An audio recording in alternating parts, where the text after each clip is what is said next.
नमस्कार साथियों, स्वागत है आपका आपके अपने YouTube चैनल साइंस सफारी पर। और चलिए, आज का जो टॉपिक है अपना वो रहने वाला है भौतिक एवं रासायनिक परिवर्तन। बड़े आसान शब्दों में इसको समझने की कोशिश करेंगे कि किस प्रकार से कोई परिवर्तन भौतिक है या रासायनिक, ये चीज़ आप पता कर सकते हो। तो हेडिंग लगाइए, भौतिक एवं रासायनिक परिवर्तन। भौतिक एवं रासायनिक परिवर्तन। सबसे पहले अंतर लिख लेते हैं इनमें। एक तरफ लिखेंगे भौतिक परिवर्तन,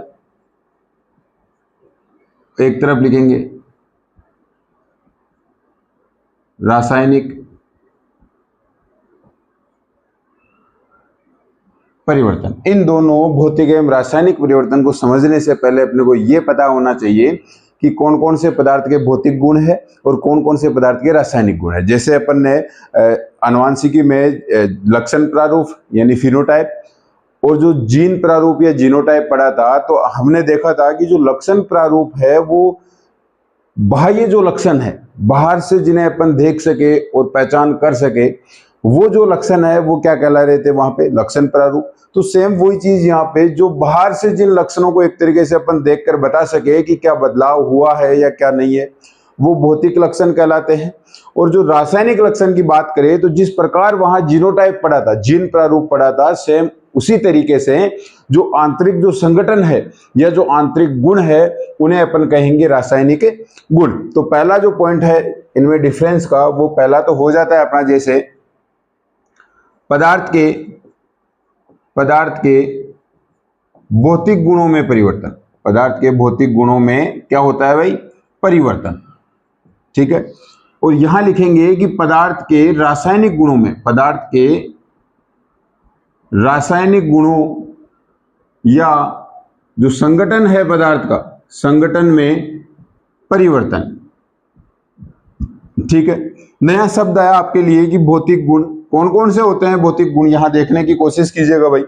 जैसे पदार्थ की जो अवस्था है, अवस्था का मतलब हुआ कि ठोस, द्रव्य और गैस, जो पदार्थ की अवस्थाएं हैं उनमें अगर बदलाव होता है, जैसे कोई वस्तु ठोस है और वो पिघल कर क्या हो गई, लिक्विड में चेंज हो गई।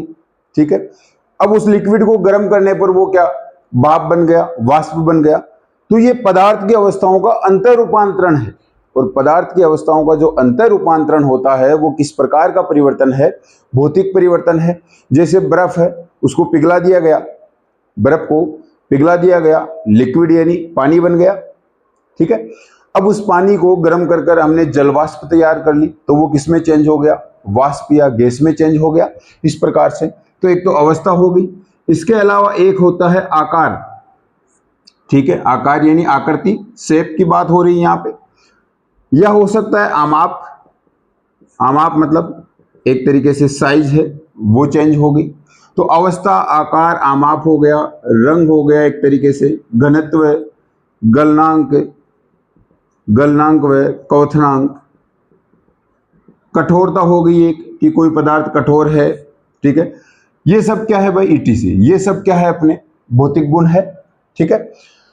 अब यहां देखिएगा विशेष, ये पहला अंतर तो हो ही गया। चलिए दूसरे अंतर पर चलते हैं अपन। दूसरा अंतर ये कहता है कि जो भौतिक परिवर्तन है वो कैसे होते हैं, उत्क्रमणीय होते हैं। उत्क्रमणीय का मतलब हुआ रिवर्सेबल होते हैं, उत्क्रमणीय होते हैं। देसी भाषा में समझा अगर आप तो उत्क्रमणीय को मतलब जी की बात की कोई वैल्यू नहीं हो। बात की कोई वैल्यू से क्या मतलब सर, कि उसने ये कहा कि ऐसे ऐसे होता है और थोड़ी देर बाद कि नहीं साहब ऐसे नहीं होता, इस प्रकार से। यानी ऐसे परिवर्तन जो अग्र व प्रतीप यानी दोनों दिशाओं में चलते हैं, यानी जो भौतिक परिवर्तन है उसके जो कारक थे वो जैसे ही अपन ने अप्लाई किए तो ये परिवर्तन क्या हुआ, हो गया ऐसे। अब जैसे ही अपन ने जो भौतिक परिवर्तन का जो कारण है उसको हटाया, तो हटाते ही ये क्या करते हैं, पुनः अपनी प्रारंभिक अवस्था में पहुंच जाते हैं, पुनः अपनी प्रारंभिक अवस्था में पहुंच जाते हैं। यानी जैसे बर्फ था, बर्फ को गर्म किया तो क्या हुआ, पानी बन गया। अब पानी को ठंडा करेंगे तो फिर से बर्फ जमाई जा सकती है। तो मतलब दोनों तरफ जो चलने वाले हैं वो कैसे होते हैं, उत्क्रमणीय होते हैं। और आप इस डायग्राम को या इस प्रकार को देखकर आप ये तो समझ गए होंगे कि ये जो भौतिक परिवर्तन है ये स्थायी है या अस्थायी है। आप अच्छे से समझ पा रहे होंगे कि स्थायी तो तब होता है जब यहां ये रुकता, अब ये आगे आ रहा है और फिर से वापस चला जा रहा है, मतलब कैसे हैं, अस्थायी हैं। तो नेक्स्ट पॉइंट इसमें लिखिए, अस्थायी होते हैं, अस्थायी होते हैं। और अगला जो पॉइंट है इसमें वो है कि नए पदार्थ नहीं बनते, नए पदार्थ नहीं बनते। देखिए नहीं बनते हैं, नए पदार्थ नहीं बनते हैं, यानी केवल है वो भौतिक गुणों में परिवर्तन हो रहा है, आंतरिक संगठन में कोई बदलाव नहीं है, कोई नई चीज नहीं बनती इनमें। जैसे बर्फ है, पानी, पानी से बर्फ, चल तो वही रहा है भाई, बर्फ किससे बनी है, पानी से, और पानी ही। तो इस प्रकार से इसमें कोई नई चीज वाला मामला है नहीं। अब आइए इधर, इधर अगर अपन बात करें रासायनिक परिवर्तन में, तो पहला हो गया पदार्थ के रासायनिक गुणों या संगठन में परिवर्तन होता है, यानी पदार्थ है वो बिल्कुल चेंज हो जाता है। जैसे अगर दूध को जमा दिया, दही बन गया, तो दूध और दही सेम थोड़ी हुए, दूध और दही अलग अलग है, यानी पूरा का पूरा चेंज हो गया, पूरा का पूरा चेंज हो गया। लेकिन अब मुझे आप ये बताइए कि दही से दूध बनाया जा सकता है क्या, वापिस से शुरुआती स्टेज में आ सकते हैं क्या? अब आपका आंसर होगा कि नहीं सर, पहले वाली स्थिति में तो अपन नहीं आ सकते, नहीं आ सकते। मतलब ये जो परिवर्तन है कैसे होते हैं, अनुत्क्रमणीय। कैसे परिवर्तन होते हैं भाई, अनुत्क्रमणीय या नॉन रिवर्सेबल होते हैं, अनुत्क्रमणीय होते हैं। और अनुत्क्रमणीय अगर है तो भैया ये कैसे होते हैं कि सर स्थायी होते हैं, जब ये वापस नहीं आ सकते, एक बार अगर चेंज हो गए तो उन्हें पुनः वापस नहीं लाया जा सकता, मतलब कैसे होते हैं, स्थायी होते हैं। ठीक है, अगला पॉइंट है, जैसे भौतिक में पढ़ा कि नए जो है पदार्थ नहीं बनते, लेकिन यहाँ क्या होता है, नया पदार्थ बनता है। दूध से दही बना तो दही नया पदार्थ है या नहीं है, बिल्कुल नया पदार्थ है। तो यहां लिखेंगे कि नए पदार्थ बनते हैं, नए पदार्थ बनते हैं। ठीक है, नए पदार्थ बन जाते हैं। अब दो तीन जो एक्स्ट्रा बातें हैं वो इसमें लिखेंगे। एक तो हो सकता है कि ध्वनि का उत्पन्न होना, ध्वनि का उत्पन्न होना। दो केमिकल जो है, दो रसायन है, उन्हें अगर मिलाया जाए तो बुदबुदाहट के साथ कोई गैस निकले या ध्वनि उत्पन्न हो। ठीक है, तो वो कैसा परिवर्तन है, रासायनिक परिवर्तन है। जैसे हाइड्रोजन गैस पॉप आवाज के साथ निकलती है तो आवाज कर रही है, ध्वनि आ रही है, तो ध्वनि का उत्पन्न होना। ठीक है, गंध में परिवर्तन, गंध में परिवर्तन होना, गंध में परिवर्तन होना या फिर नई गंध बनना, नई गंध बनना। आपने क्या किया, शाम को सब्जी बना दी, अब शाम को सब्जी बनाने के बाद एक दिन के लिए आपने रखा, छोड़ दिया उसको, तो आप देखोगे उसमें क्या होते हैं, गंध आने लग जाती है, दुर्गंध आने लग जाती है, खराब हो जाती है सब्जी। तो नई गंध आई ना, अरे जो ताजा सब्जी थी उसमें थोड़ी कोई गंध आ रही थी। बोले सर नहीं आ रही थी उसमें गंध। तो बताओ खराब होने के बाद गंध में परिवर्तन हुआ या नहीं? बोले हाँ सर बिल्कुल हुआ है। तो बस वही चीज मैंने लिखी है, गंध में परिवर्तन होना या नई गंध का बनना। इसके अलावा देखिए इस परिवर्तन में होता क्या है कि उष्मा यानी ताप की बात यहां की जा रही, उष्मा, प्रकाश या फिर जो विकिरण है, उष्मा, प्रकाश या विकिरण का उत्पन्न होना, उत्पन्न होना या अवशोषित होना, अवशोषित होना। यानी अगर किसी अभिक्रिया में उष्मा, प्रकाश या विकिरण है वो उत्पन्न हो रही है, ठीक है, बन रही है, या फिर अवशोषित हो रही है, यानी वो अभिक्रिया आगे बढ़ने के लिए ऊर्जा ले रही है, तो वो सब कैसी है, वो सब अपने इधर रासायनिक परिवर्तन में आएंगे। ठीक है, जैसे आपने देखा कि कोई भी दो रसायन है, उनको मिलाने के बाद, जैसे एक बीकर लिया, अब उस बीकर में दो रसायन डाल दिए, डालने के बाद आप देखते हो बाहर से जो बीकर है वो गर्म होने लग गया, यानी ताप क्या है, ताप बढ़ रहा है। ठीक है, गर्म होने लग गया यानी उष्मा उत्पन्न हुई है, उष्मा क्या हुई है, उष्मा उत्पन्न हुई है, तो वो कैसा परिवर्तन हो जाएगा, रासायनिक परिवर्तन हो जाएगा। चलिए ये तो थे इनमें अंतर या डिफरेंस थे। अब थोड़े से एग्जांपल्स के साथ में इसको समझने की कोशिश यहाँ पर अपन करते हैं। यहाँ समझने की कोशिश अगर करें तो देखिए,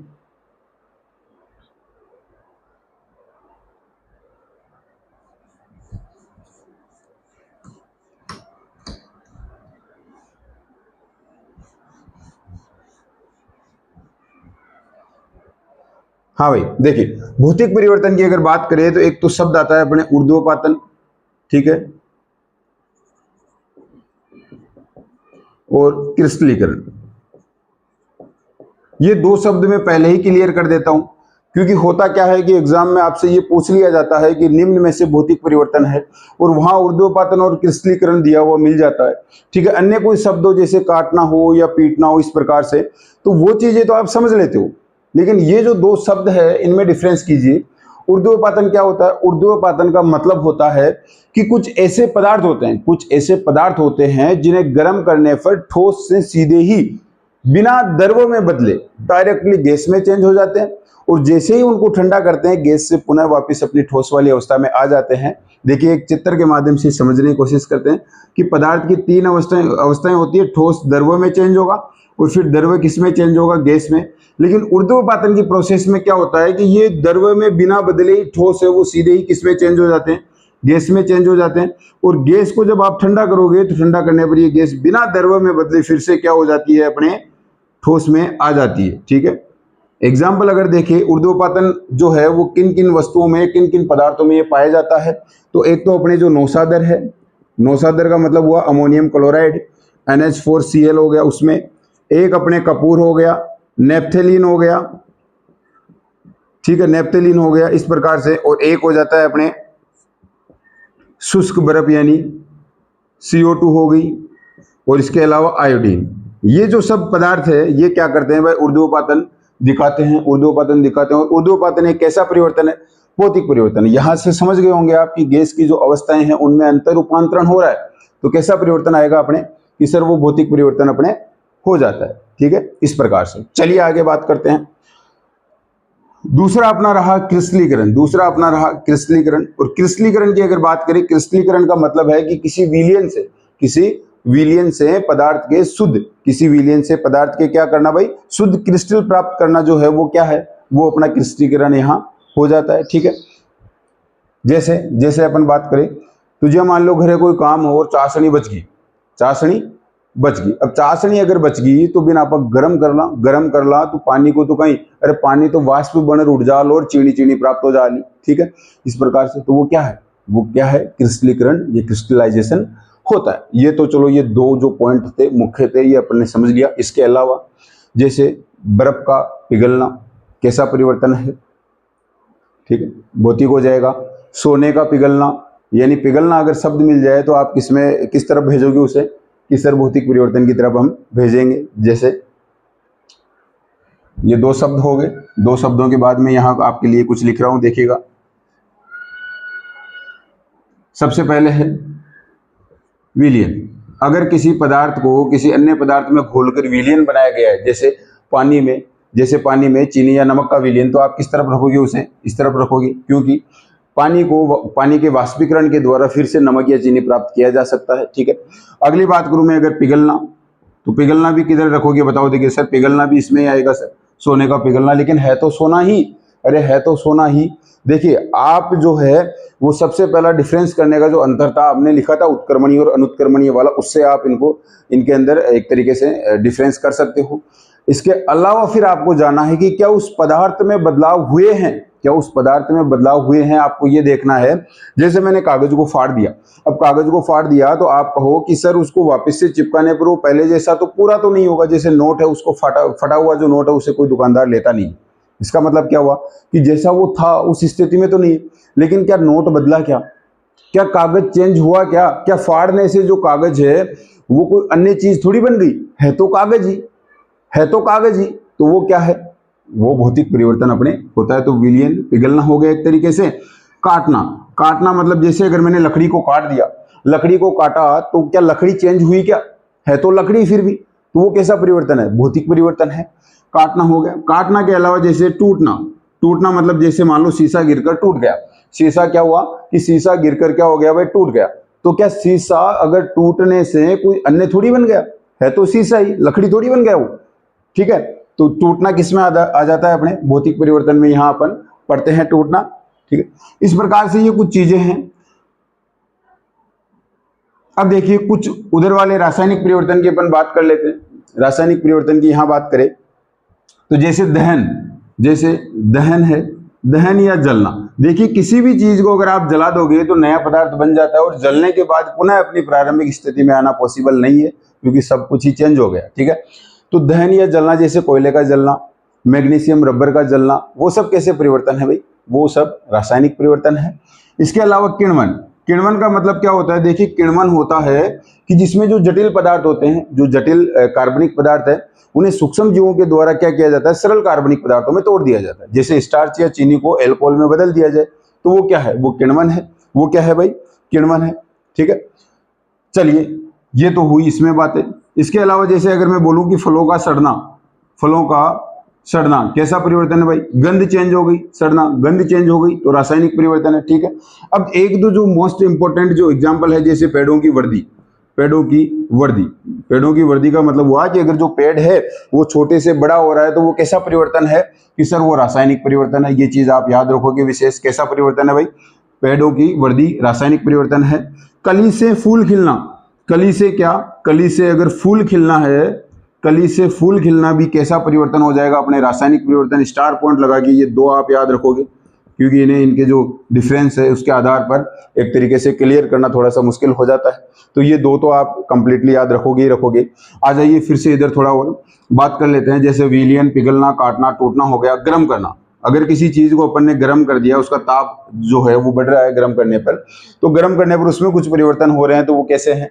भौतिक परिवर्तन हो जाएंगे। जैसे दाबना या पीसना, पीसना मतलब हुआ कि गेहूं का हमने आटा पिसवा लिया। गेहूं का क्या कर दिया हमने? कि गेहूं का सर आटा पिसवा दिया। तो गेहूं का अगर आपने आटा पिसवा दिया, तो वो भी कैसा परिवर्तन है? क्या गेहूं में जो चीज है वो बदली क्या? अब आप यहां अगर मुझसे ये कहो कि सर गेहूं का आटा पिसवाने के बाद क्या वो गेहूं थोड़ी रहा? कि सर उसे वापस तो गेहूं नहीं बना सकते। बिल्कुल सही हो आप, बिल्कुल सही हो, नहीं बना सकते उससे वापस से गेहूं। लेकिन मैं ये कह रहा हूं कि क्या जैसे गेहूं के अंदर गुलटेमिक अम्ल पाया जाता है, क्या वो बदला? क्या वो उसमें चेंज हुआ? ग्लूटेन जो प्रोटीन पाई जाती है गेहूं में, क्या वो बदली?